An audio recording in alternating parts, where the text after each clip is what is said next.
Welcome to the Riverbend Golf Course Care Program. Please sit back, turn up the volume, and enjoy today's program.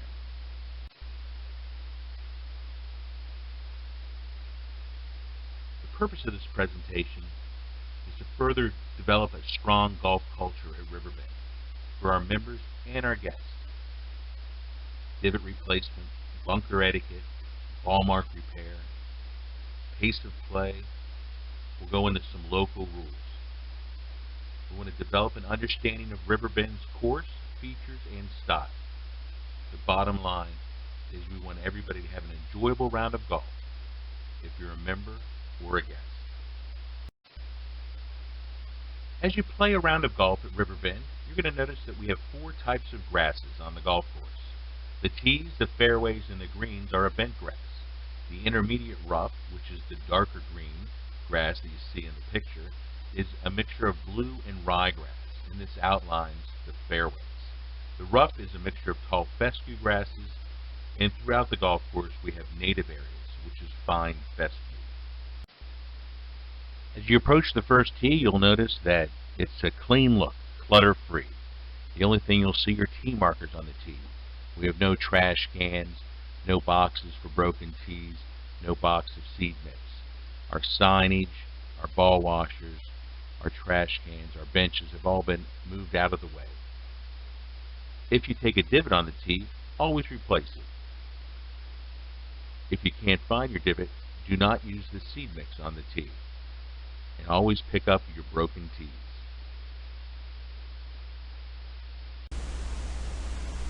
If you do take a divot, as I mentioned earlier, always replace your divot on the tees, the fairways, the rough, all throughout the golf course.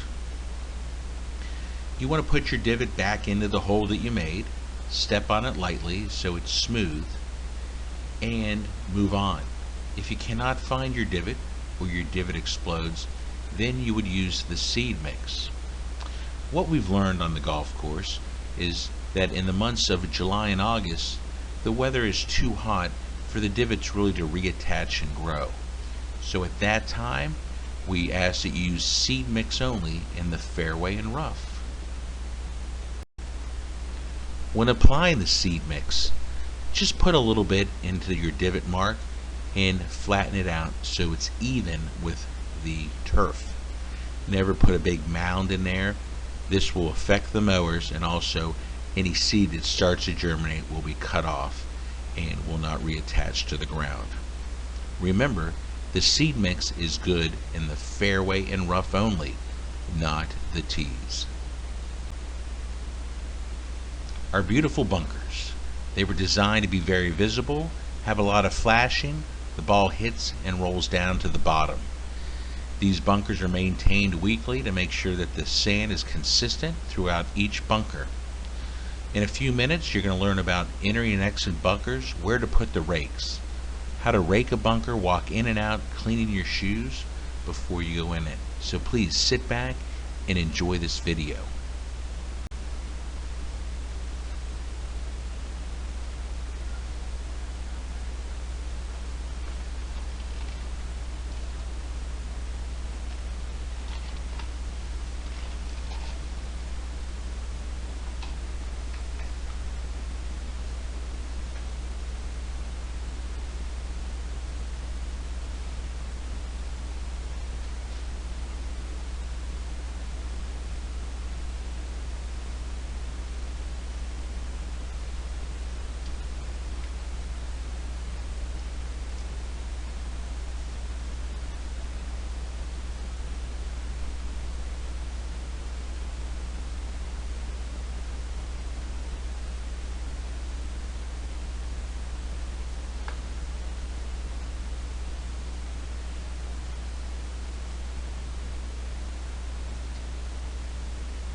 At this time, I'd like to ask John Madden, our club professional, to come in and take a couple shots and talk to you about bunker etiquette.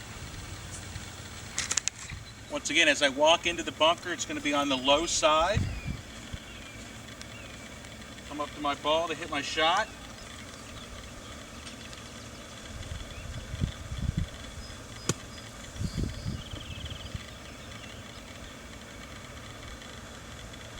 Once I hit my shot, I get to my rake. I'm going to smooth out the area so it's better than when I got in here.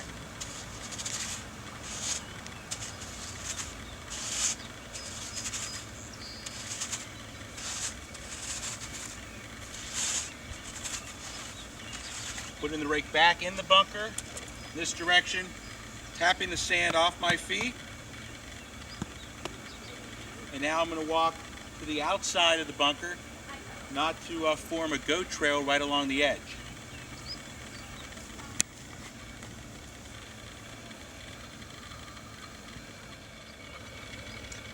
With our new bunkers, we're always allowed to enter down the finger.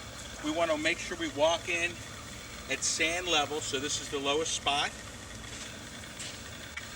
Grab my rake to hit my shot.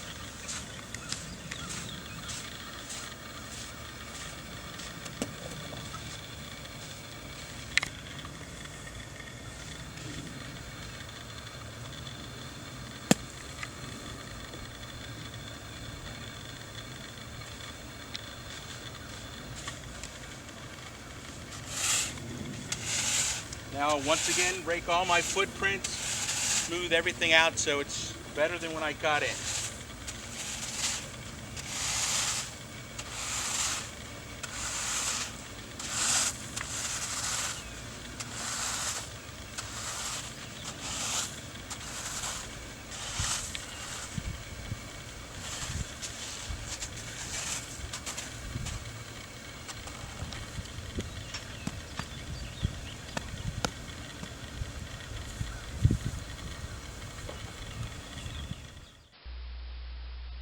Just a reminder, every ball that hits the green leaves a mark, even if it's a short chip or pitch.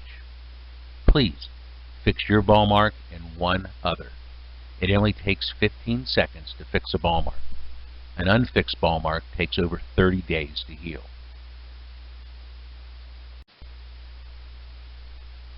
Remember, insert your tool at a 45-degree angle, push toward the center, go all the way around doing this, tap down with your putter or your shoe. Never bring any soil, sand, or any of the roots up to the surface. Enjoy this short video. Okay, now we're going to demonstrate the proper way to fix a ball mark. These will be the new ball mark repair tools that are handed out. As you can see, there's only one prong as opposed to the two in the past. The thinking of repairing ball marks now has changed from the past. We ask that when you go to fix your ball mark, you see the ball mark here, that you don't do it the old way by lifting up from the edges. The new way and new standard is put your tool in and move the turf towards the center of the imprint, of the indentation. All around the edges, moving towards the center, then stepping it down. Again, we have another one on the edges to the center.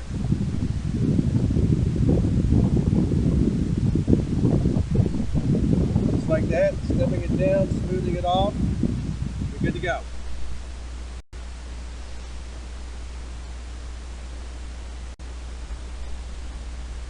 Cart path etiquette.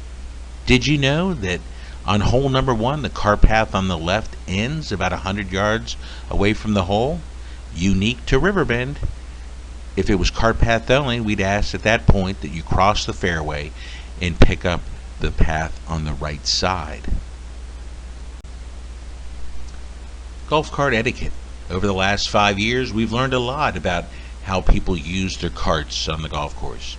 Did you know that 60% of our rounds are cart rounds? And we've noticed that wear patterns around the tees and the greens. We ask, when it's cart path only, around the tees and the greens, that you have all 4 wheels on the cart path. This will eliminate a wear pattern around the edges of the cart path. Because of the improvement in drainage, most of the time you come out to play, our cart rules are going to be scatter. What does that mean? That means when I'm playing a hole, once I get 10 yards in front of the forward tee, which is the red one at Riverbend, I can enter the rough or the fairway as many times as I want. The maintenance crew wants you to scatter with your cart.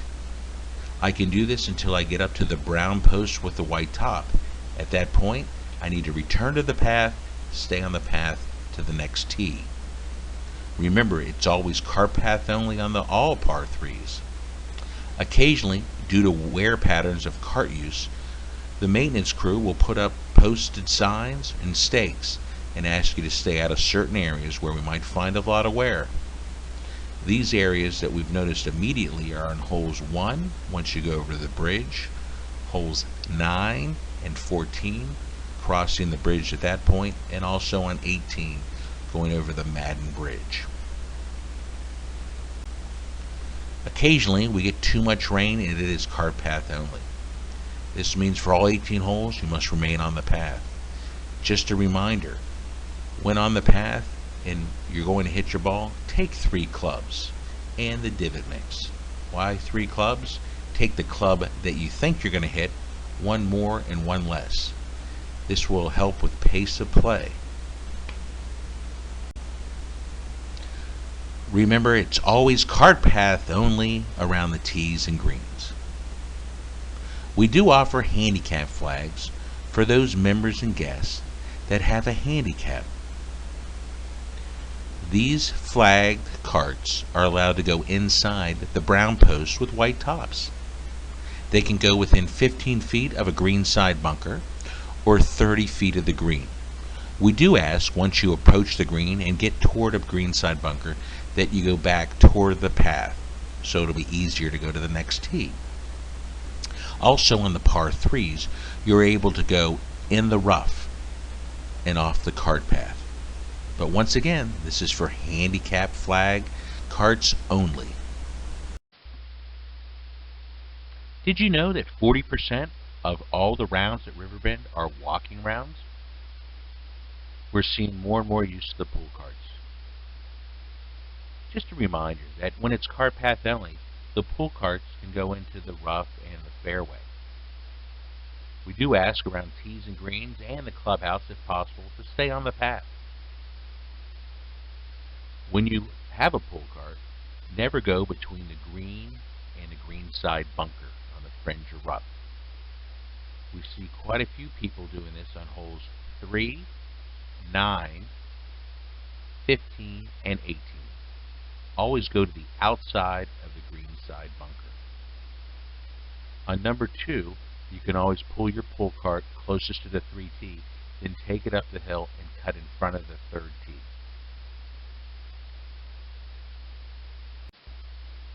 The next couple of slides will go into the local rules at Riverbend. Each course has its local rules. The starter or the host pro should always give you a local rule sheet or tell you the rules of the day before you tee off. Throughout the golf course, you'll find native grass areas. If your ball comes to rest in there, you must play it as it lies. This area is for foot traffic only. No golf carts or pull carts. If you were to drive through the tall grass, it will damage the blades and cause ruts. Once again, you have to play the ball as it lies. Good luck. Throughout the golf course, you're going to find a lot of landscape beds and stake trees. We do not want you going into any of the landscape beds. If your ball comes to rest in there, we ask that you take your closest point of relief, 1 club length, drop it in the rough and play on, no penalty. Once again, no foot traffic or carts in that area. We've been replacing a lot of our older trees with new, younger trees. We've gone from the white pines to the hardwoods. As we plant these trees each year, a lot of them will be staked, so the root ball takes some time to establish itself. You get relief from a staked tree, swing, stance. Nearest point of relief, no close to the hole, no penalty. Wood chips and pine straw. Anytime your ball comes to rest on the wood chips or pine straw, you must play the ball as it lies. You do get relief from the grooved area that separates the wood chips and the pine straw from the rough. In the lower picture, you can see the groove pretty clearly. If your ball comes to rest in the groove, you're allowed to move it out of the groove, but must drop it either on the pine straw or the wood chips and play with no penalty. This is for safety reasons. We don't want anybody to injure themselves trying to hit out of the groove.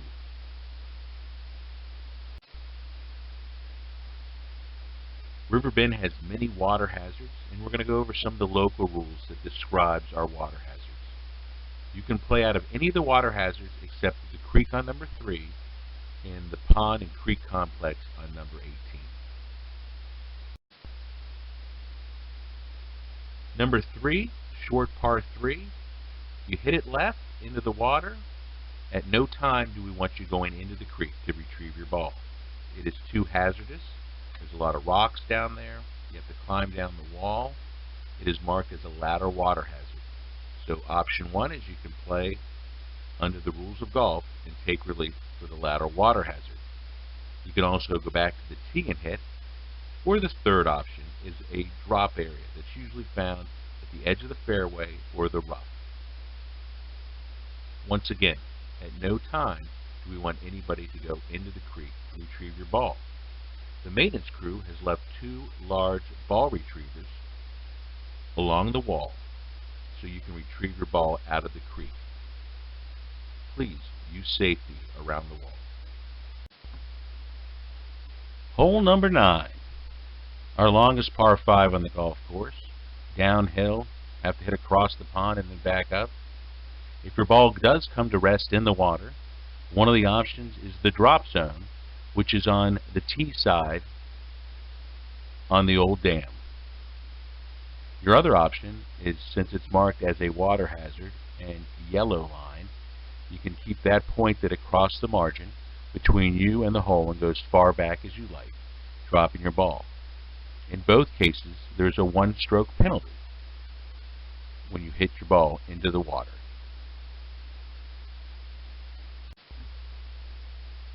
The creek and pond feature on number 18.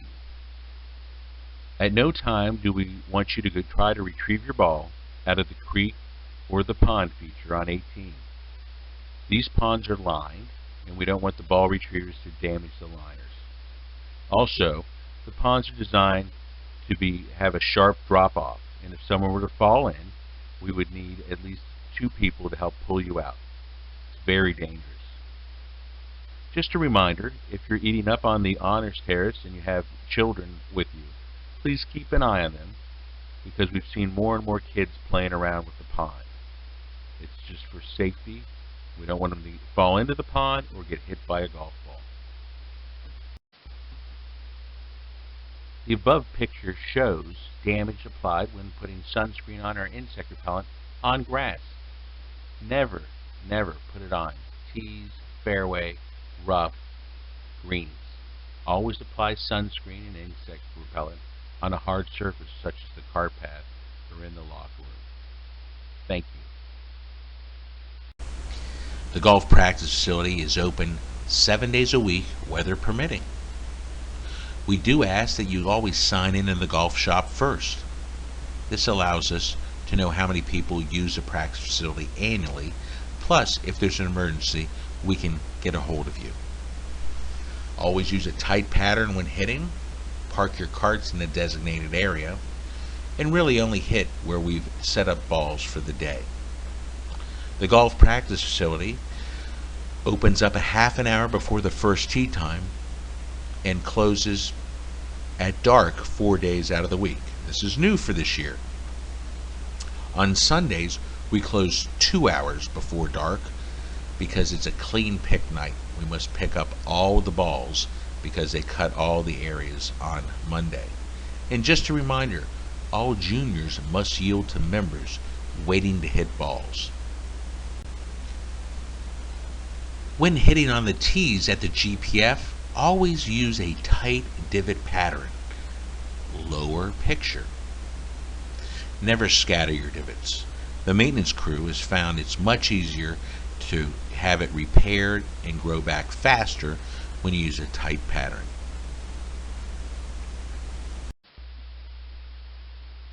The short game area, uneven lie area, and the fairway bunkers. Every day balls are put out in those areas. We ask that you use common sense when using these areas, especially the short game area. A lot of times I'll see someone chipping and then someone else is hitting a full shot into the green. As a reminder, we ask that you pick up your balls, you fix your ball marks, replace your divots, or use the seed mix, and finally rake the bunkers. We'd like the area to be the same for everybody to practice. Thanks, and hit the short game. The scores will go down. Pace of play. This has been an area we've been working on the last couple of years. And really, what we've noticed is people aren't ready to hit their shot. It starts even before I tee off. If my tee time is 9 a.m., that means I am on the tee at 9 a.m. with my ball teed up, swinging a club. It doesn't mean I'm up in the staging area looking for a bottle of water or a towel or talking to my buddies. I am hitting the shot. Time par at Riverbend is 4 hours. That means when I get done playing, if I teed off at 9 o'clock, I am putted out on the 18th hole at 1 o'clock, 4 hours later. Always play the tees that'll make it enjoyable to play. If you can't hit a par 4 and 2, move up a set. We want you to have fun out there. It'll play faster that way, and it'll be more enjoyable. We encourage ready golf. What does that mean? When it's my turn, I am swinging the club and hitting the shot. I am not waiting, looking for yardage, looking for seed mix. I'm ready to go. I'm going to give you 3 examples that just help out, and it will save 20 to 30 seconds every hole. Number 1, if I'm riding with somebody in a cart, I'm going to drop them off at their ball, and then I'm going to go to my ball. They hit, I hit, I come back, pick them up, and we keep going. I don't sit in the cart, watch them hit, then they get in, we drive to my ball. When parking around a green, always park the cart closer to the next tee. Example number 2, always park it all the way around the back, closer to the 3rd tee. When I come off the green, I will walk directly to that cart and go to the 3rd tee. I don't have to walk back across the green and people behind us have to wait. Always record your score, and if you had any clubs like your putter or wedge from the previous hole, put those back in the bag at the next tee. That will save you 20 to 30 seconds each round, just right there, per hole. We will be out marshalling this year. Once again, the flags are green is good, you're in great position, good time par going on. Yellow means you're out of position. We will talk to a group that's out of position. We'll also floor caddy for them for a little bit, help them find their balls, get them back into position. If you end up with a red flag, that means we've already given you a yellow flag. We've talked about you back and forth, trying to get you to speed up. You're over a hole behind. We're going to make you skip a hole to pick up your pace of play. And finally, don't forget, we ask that everybody hits a provisional ball if you ever think you've lost your ball. And you only have 5 minutes to look for a lost ball, not 7 or 10. 5 minutes, then it's lost. Let's get around in 4 hours or less. The next couple of slides are going to go over posting scores and handicaps. And this year the USGA has come out with something new that any person that plays by themselves as a single cannot post their score. If you have a marker or somebody driving the cart or a caddy with you and they can attest your score, then you can post it. But just playing by yourself, you can't. Just a reminder, you can post 9-hole scores. So if I played the back 9 in an evening, then the next week I come out and play the back 9 again. The computer will merge those together as an 18-hole score. Also, always post your score every round. We ask you to try to post within 3 days of playing. Home, away, if you're in a tournament. The definition of tournaments have changed this year. The schedule in the Riverbend schedule book has all the tournaments where you have to put a T next to your posting. We also continue to use the equitable stroke control when posting. If I'm a 9 handicap or less, the most I can post is a double bogey. If I'm playing a round of golf, I might have gotten a 10 on a hole, but for posting purposes, the most I would put down is a double bogey. Many ways to post your score. You can do it in the pro shop. You can do it online at the Riverbend website, through the VSGA website. You can do it through the USGA. Jen has a mobile app. Did you know that away scores may be posted at the club where you played your round? Just go into their computer and you can post your score and it'll come back to Riverbend. At any time, if you ever have any questions, you're not sure about the rules of posting, stop into the golf shop, give us a call. Also, the handicap committee this year will be out. You'll see a lot of articles in the Riverbender. You'll see different flyers up throughout the year, just educating you on the rights, the do's and don'ts of posting your score. Don't forget, let's post those scores right away. That will always help out. The handicaps are updated on the 1st of the month and the 15th each month. Cell phones. We use them more and more every day. We use them more than just to talk. But please, use common courtesy, common sense when out on the golf course or the practice facility. Put your cell phone on vibrate. If you must take a call or make a call, please move away from the people around you. Don't walk toward a green or a tee. At the practice facility, walk to the GPF building or to a cart. People are out, they don't want to be disturbed or distracted by someone yapping on the phone.